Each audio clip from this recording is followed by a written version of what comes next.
Hello my dear students. Till last lecture we did with ordered pair of sets.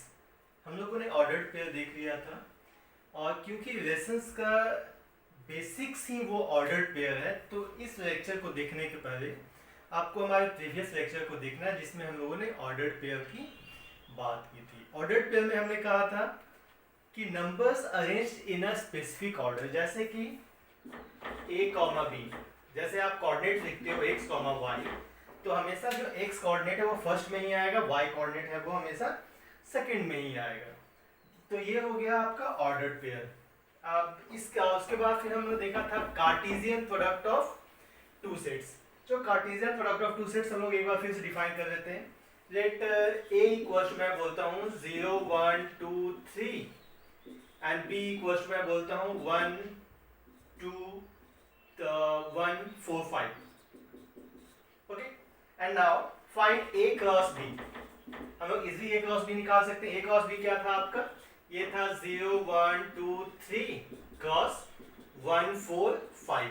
That means हम लोगों ने क्या करना था कि इसके हर एक एलिमेंट को उसके साथ रिलेट करके लिख देना था. That means 0 1 0 4 0 5. फिर से आ जाओ 1 1 1 4 1 5. Next 2 1 2 4 फिर से 2 5 and then 3 1 3 4 3 5. ये था आपका कार्टेशियन प्रोडक्ट. मैंने ये भी बताया था कि if number of element of a equals to p and number of element of b equals to q, तो obviously n of a cross b क्या हो जाना है आपका p into q. That means यहाँ बताओ कितना आ जाना number of a cross b. यहाँ पे आना चाहिए, यहाँ 4 एलिमेंट वहाँ 3, तो 4 into 3 equals to it must be 12. ये 12 होना चाहिए. अब जो 12 है 1 2 3 4 5 6 7 8 9 10 11 12 12 एलिमेंट्स है. तो ये तो था आपका Cartesian product of two sets. Next our main topic is relations. तो व्हाट इज रिलेशंस? अगर सिर्फ हिंदी में बात करा जाए तो रिलेशन मीन्स एक रिश्ता जो कि किसी से हो सकता है. मेरा आपसे, मम्मी का पापा से, हम लोग का मम्मी पापा से, आपके फ्रेंड्स का, भाई बहन का, कुछ भी. बट हर एक रिश्ते के बीच में एक नियम होता है. ठीक है, जैसे कि अगर भाई बहन है तो उनके बीच में भी एक सर्टेन नियम है, तभी वो भाई बहन है. फ्रेंड्स है, फ्रेंड्स के बीच में एक नियम होता है. आपका फादर एंड सन के बीच में भी एक आपका एक रेस्ट्रिक्शन होता है. तो जो रेस्ट्रिक्शंस है उसी को आप बोल सकते हो नियम या लॉ. तो हर एक जो रिलेशन होता है वो एक लॉ से एसोसिएटेड होता है. चलो मैं यहाँ पे एक रिलेशन डिफाइन करता हूँ. मैं डेफिनेशन में बाद में आऊँगा. मैं कहता हूँ आर. रिलेशन होता क्या है? मैं बोल रहा हूँ R A B such that. मैंने एक रिलेशन डिफाइन करना है. आर हमेशा ऑर्डर्ड पेयर होगा कि a is related with b. अगर मैं ब्रैकेट लिखता हूँ ab means a is related with b. ab इसमें मैं बोलता हूँ कि such that a plus b greater than equals to जो 5, where for all a belongs to a and b belongs to b. हमने एक रिलेशन डिफाइन किया किसके किस बीच में, a और b. मींस a जो है b से रिलेटेड होगा एक नियम से. कौन सा नियम है वो है कि sum of numbers always greater than equals to 5, कि उसका जो सम ऑफ नंबर्स है 5 या 5 से अधिक होना चाहिए. तो नेक्स्ट, तो राइट डाउन द एलिमेंट्स. तो वैसा एलिमेंट्स हमने देखना है जिसका सम आपका 5 या 5 से अधिक, सिंपल बोलते हैं 5 से अधिक होना चाहिए, ग्रेटर देन 5. तो ग्रेटर देन 5 कौन कौन सा आ सकता है? यहाँ से स्टार्ट करते हैं. ये इज 5, यहाँ 5 6 1 5 देन 2 4 देन 2 5 3 4 3 5. मीन्स हमने वैसे एलिमेंट्स को लिखना है जिसका सम जो है ग्रेटर देन 5 है. देखो मैं फिर से वही कह रहा हूँ कि ए बी एक रिलेशन हो गया. मतलब आपका ए जो है बी से रिलेटेड है और उस दोनों का रिलेशन क्या है? रिलेशन है कि उसका जो सम है वो 5 से अधिक होना चाहिए. ठीक है, तो ये एक नियम हो गया ना. जैसे कि मान लो हम दो दोस्त हैं तो उनके बीच में एक रेस्ट्रिक्शंस होनी चाहिए कि हाँ इस रेस्ट्रिक्शंस को वो पार नहीं कर सकते. उसी टाइप से रिलेशंस है. जो वो इस रेस्ट्रिक्शन को क्रॉस नहीं कर सकता है। अब यहाँ पे आप एक खास बात देखो कि देखो तो आर जो है ये हर एक जो आपका आर है वो ए क्रॉस बी का सबसेट है। आप बोल सकते हो कि आर का हर एक एलिमेंट किसमें है, ए क्रॉस बी। तो आप इसे बोल सकते हो कि R is a subset of A cross B. Then this is the definition of relation. Relation क्या कहता है कि if A and B are two non empty sets then any subset of A cross B is called a relation from A to B। Means आपका ये जो एक subset है इस रिलेशन का दैट इज कॉल्ड अ मतलब कि सब एनी रिलेशन या any subset of R which is a subset of A cross B is a relation on A cross B। वही डेफिनेशन लिखा है, any subset of A cross B is called a relation from A to B। Next one after definition. और हाँ जो relation मैं फिर से बोल रहा हूँ एनी सबसेट तो होगा बट वो रिलेशन जो है एक नियम से बना हुआ होना चाहिए, हमेशा याद रखना। उसके बीच में कुछ ना कुछ नियम अवश्य होना चाहिए। नेक्स्ट हम आते हैं रिप्रेजेंटेशन ऑफ सेट्स। मैं कहता हूं कि आप किसी भी सेट को रिप्रेजेंट कैसे कर सकते हो। तो रिप्रेजेंट करने का हमारे पास तीन मेथड हो सकता है। First one is roster form.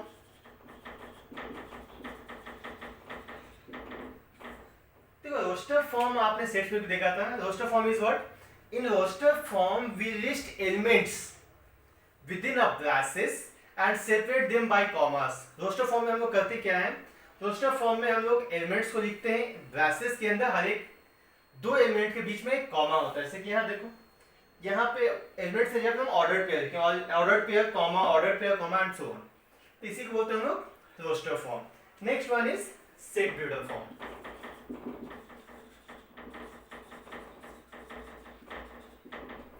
Set builder form क्या आता है, हम लोगों ने सेट्स में भी देखा था। प्लीज इसके पहले आप सेट्स के जो फर्स्ट लेक्चर है वो भी देख लेना।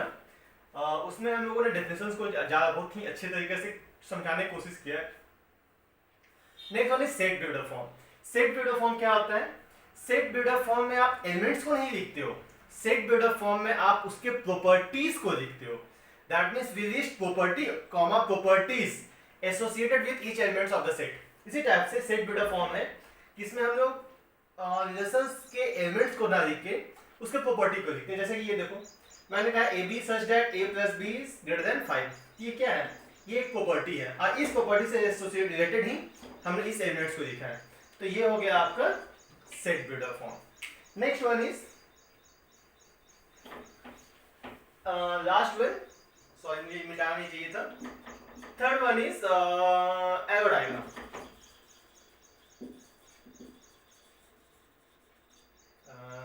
Late me write this one again, A B such that this one.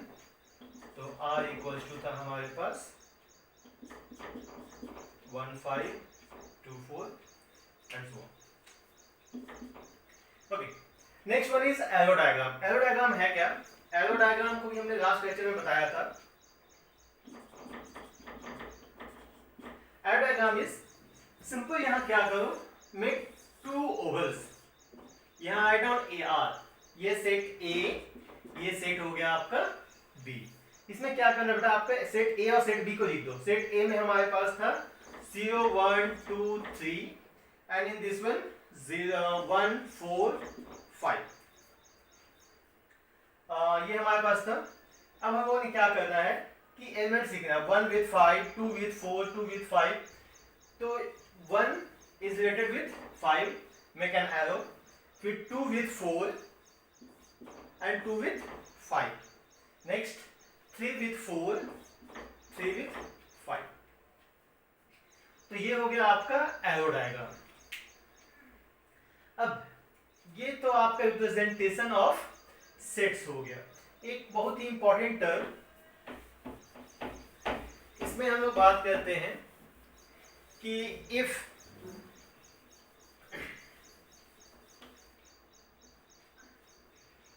चलो ठीक है, इस बार हम बात करते हैं डोमेन एंड रेंज का। Next come in domain. तो व्हाट इज डोमेन? अगर डोमेन सच में कहा जाए तो डोमेन होता है तब अकॉर्डिंग टू रिलेशन कि set of first elements of R, जो आपका आर है उसका जो फर्स्ट एलिमेंट्स का सेट होगा that is called domain. That means अगर इसका हम लोग डोमेन का बात करते हैं, डोमेन इज 1 2 3, यहां आप देख सकते हो 1 2 3, आर जो रिलेशन है उसका तो फर्स्ट एलिमेंट 1 2 2 3 3, जो सेट ऑफ फर्स्ट एलिमेंट्स होगा आर का that is domain. Next one is range. Just like domain, domain क्या था कि set of first elements of R. Range होता है set of second elements of R. देखो R का सेकंड एलिमेंट कौन है?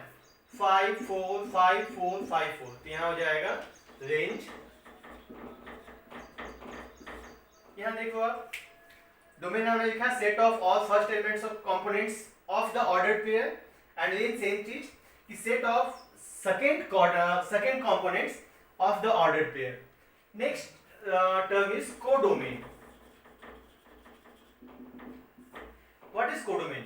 देखो if you write A cross B, अगर मैं बोलता हूं R is a subset of A cross B, then the second set is called the codomain. तो अगर हम इसका कोडोमेन का बात करते हैं तो कोडोमेन होगा इसका सेकंड सेट B, और सेकंड सेट क्या है आपका? सेकंड सेट है 1 4 5, ठीक है। तो इसका जो सेकंड सेट का जो भी एलिमेंट होगा दैट इज कोडोमेन। ऐसा कोई कंपलसरी नहीं कि हमेशा बी ही होगा। अगर मैं बी क्रॉस ए कहूं तो ए आपका हो जाएगा कोडोमेन। अगर मैं कहूं पी क्रॉस क्यू तो क्यू आपका कोडोमेन। जब भी आप ए क्रॉस बी को भी set of first set cross second set करते हो तो जो सेकंड सेट होगा दैट इज द कोडोमेन। और इसमें एक बहुत ही खास बात है कि यहां आप देख सकते हो कि range is always a subset of codomain। आप देख सकते हो रेंज क्या है 5 4, ये इसका सबसेट है। तो ये बहुत ही बेसिक टर्म है कि हमेशा याद रखना, या तो रेंज कोडोमेन के इक्वल होगा या तो रेंज कोडोमेन से छोटा होगा। कभी भी रेंज जो है कोडोमेन से बड़ा नहीं हो सकता। That means number of elements in range must be either less than codomain or equals to codomain. So this was range, domain and codomain.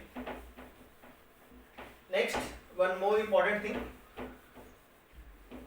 जैसे हम लोगों ने देखा था कि अगर number of element of A is m, number of element of B is m, then obviously number of element of A cross B is n into m. इसी type से अगर मैं कहूं कि total number of relations from A to B, total number of relations from A to B कितना हो सकता है? हमने अभी क्या कहा? relations is a subset of R, A cross B। Starting मैंने डेफिनेशन लिखा था, यहाँ डेफिनेशन में कहा था कि if A B has any two non-empty sets then any subset of A cross B is called the relations on B। ठीक है, मीन्स ए क्रॉस बी का जितना भी सबसेट होगा वो क्या होगा? आपका रिलेशंस। तो अगर वापस हम फिर से सेट में आते हैं, सेट में हमने एक डेफिनेशन बताया था that is power set.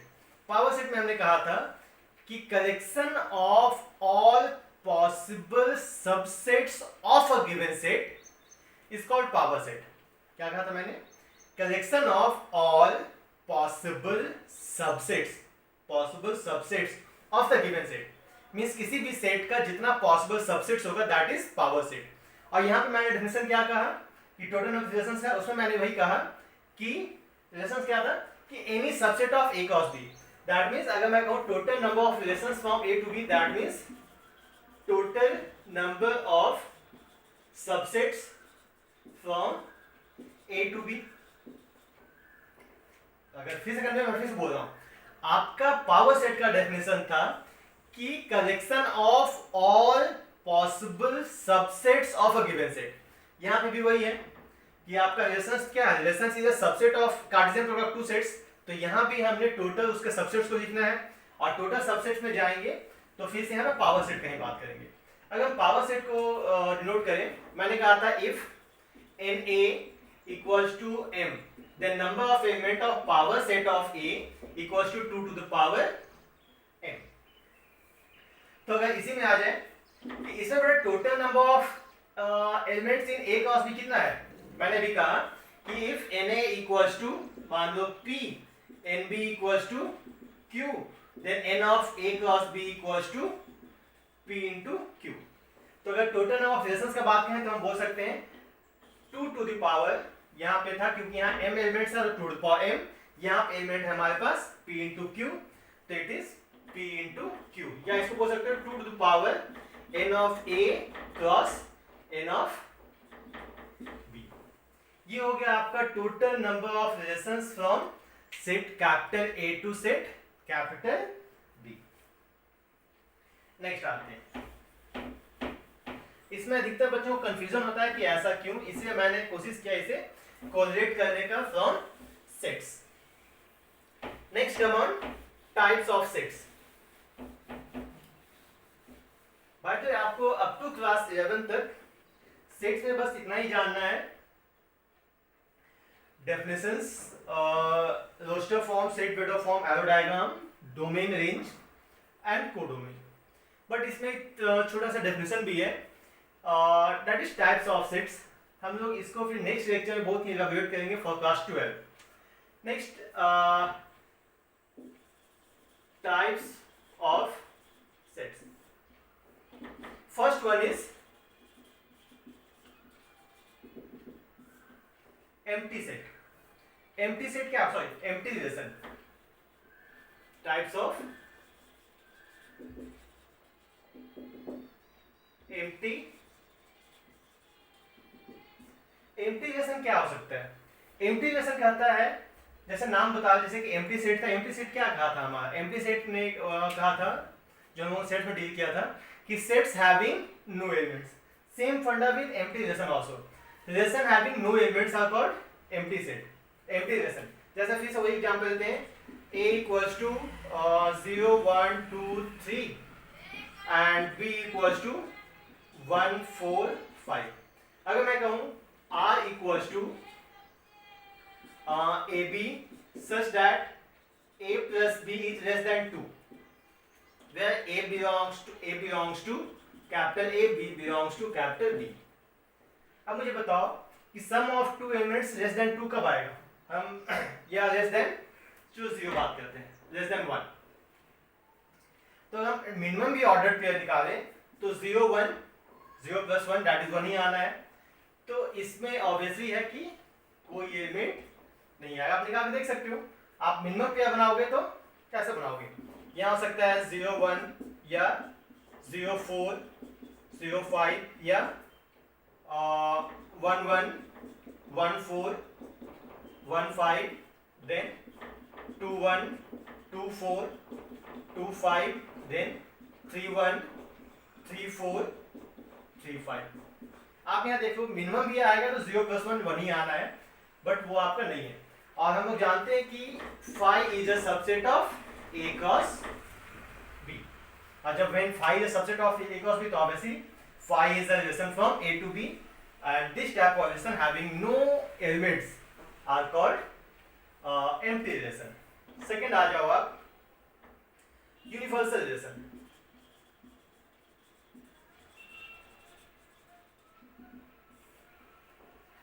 Universal relation क्या करता है? यूनिवर्सल रिलेशन कहता है कि जिसमें हर एक एलिमेंट हर एक से रिलेटेड होगा. जैसे कि मैं कहूँ R equals to A plus B such that A plus B is greater than equals to 0, then A belongs to A, B belongs to B. आप देखो यहाँ पे कि A क्रॉस B आप निकालो, इसमें से किसी भी एलिमेंट को देखो, आपका हर एक एलिमेंट का सम ग्रेटर देन 0 है. और जब ग्रेटर देन 0 है मींस आप बोल सकते हो कि A का हर एक एलिमेंट B से रिलेटेड है. तो यहाँ पे आप बोल सकते हो कि A cross B is a subset of A cross B, क्योंकि आपको ऑब्वियसली A क्रॉस B ही आएगा वो. तो वैसा रिलेशन जिसमें कि हर एक एलिमेंट हर एक से रिलेटेड होता है, that type of relation is called universal. हम लोग जानते हैं कि हम लोग पूरे जो दुनिया है वो एक दूसरे से रिलेटेड ही है, सेम थिंग। तो यूनिवर्सल रिलेशन भी है कि जिसमें हर एक लोग हर एक से रिलेटेड होगा।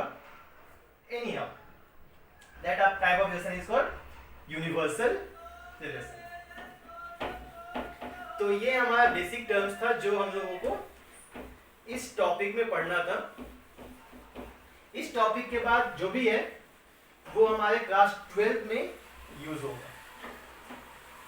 इसके बाद फिर आता है कि binary relation in two sets, ठीक है, उसमें हम लोग एक और से बात करेंगे। इसी में एक और रिलेशन था आइडेंटिटी रिलेशन। उसके बाद फिर से आपका एक्सप्रेशन टाइप्स ऑफ रिलेशंस है, that is reflexive, symmetric and transitive. ये सब भी हम लोग डील करेंगे। तो उसके पहले चलो हम लोग कुछ क्वेश्चंस बनाने की कोशिश करते हैं। Question is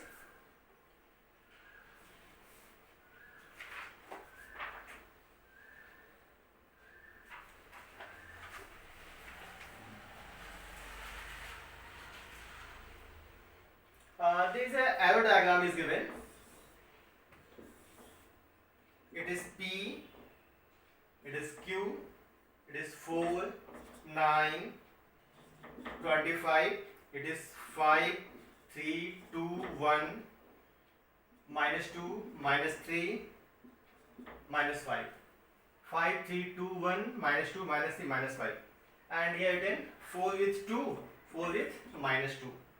Then 9 with 3, 9 with -3, 25 with 5 and 25 with -5.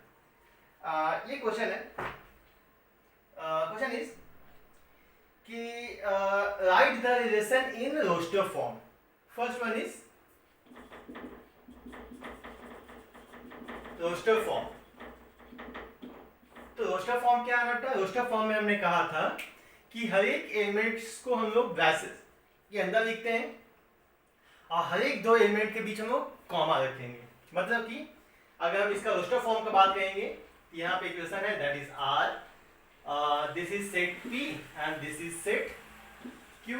Then R equals to 4 with 2, 4 with -2, then 9 with 3, 9 with -3, then 25 with 5 and 25 with -5. This is roster form. Next write in set builder form. Set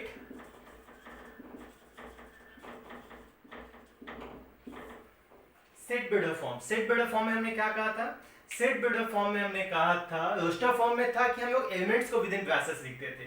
set builder form में क्या था कि हम लोग इसके properties को with in braces लिखते हैं। मतलब कि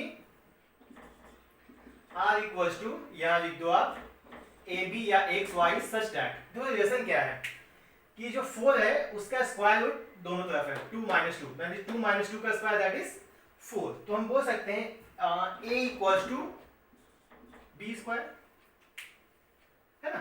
अगर ये 4 होगा, यहाँ देखो 2 पुट करोगे B के जगह पे तब भी 4, -2 पुट करोगे तब भी 4, 3 के जगह पे 3 पुट करोगे तो 9, -3 पुट करोगे तब भी 9। And for all A belongs to P and B belongs to Q। ये हो गया आपका set builder form. Arrow diagram तो दिया हुआ है। फिर से अगर मैं कहूँ इसमें कि राइट इट्स डोमेन, डोमेन क्या आ जाना है? डोमेन का अगर हम बात करते हैं तो domain that is elements of, मतलब set of first elements of R। R का फर्स्ट एलिमेंट क्या कौन है? 4, 9, 25। This is total element that is 4, 9, 25 domain. Next आते हैं कोडोमेन। कोडोमेन क्या आएगा? कोडोमेन हमें सिंपल सा कहा था कि अगर हम A क्रॉस B निकालते हैं then second set is the codomain. यहाँ पे कौन सा का बात करें हम लोग? यहाँ पे P क्रॉस Q, तो सेकंड सेट इज Q, तो हम बोल सकते हैं Q इज द कोडोमेन। तो यहाँ पे अगर कोडोमेन का बात करेंगे तो 5, 3, 2, 1, -2, -3, -5 मीन्स जो सेकंड सेट है उसको टोटल आप लिख दो। नेक्स्ट आ जाओ रेंज। रेंज क्या करता है? रेंज हमने कहा था कि set of second elements of R। Second elements of R क्या हो गया आपका? ये हो गया 5, 3, 2, -2, -3, -5। और उसमें हमने ये भी कहा था कि range is a subset of codomain. एक और चीज, अगर मैं मान लो मैं एक एलिमेंट लेता हूं 9 1, मुझे बताओ तो ये रिलेटेड है आर से? ये जो है 9 1, इसमें आर में कोई भी एलिमेंट है वैसा नहीं है ना, तो इसको हम बोल सकते हैं it does not belongs to R. अगर मैं कहूँ 4 2 एलिमेंट एक है, 4 2 आर में है, तो इसको हम बोल सकते हैं इट बिलोंग्स टू आर। या 9 डज नॉट बिलोंग्स टू 1, और इसमें बोल सकते हैं 4 related with and so on. ये सिंपल सा लिखने का तरीका है। This was the small question. और इसी टाइप के क्वेश्चंस आपके एनसीईआरटी में भी हैं, एक्सरसाइज 2.1 2.2, जिसे हम लोग नेक्स्ट लेक्चर में सॉल्व करेंगे। एंड फॉर क्लास 12 इसके बाद हम लोग जो लेक्चर बनाएंगे that is on types of relations. उसमें हम लोग डील करेंगे reflexive, symmetric, transitive and equivalence relation. For this lecture, that's it, and thank you my dear students.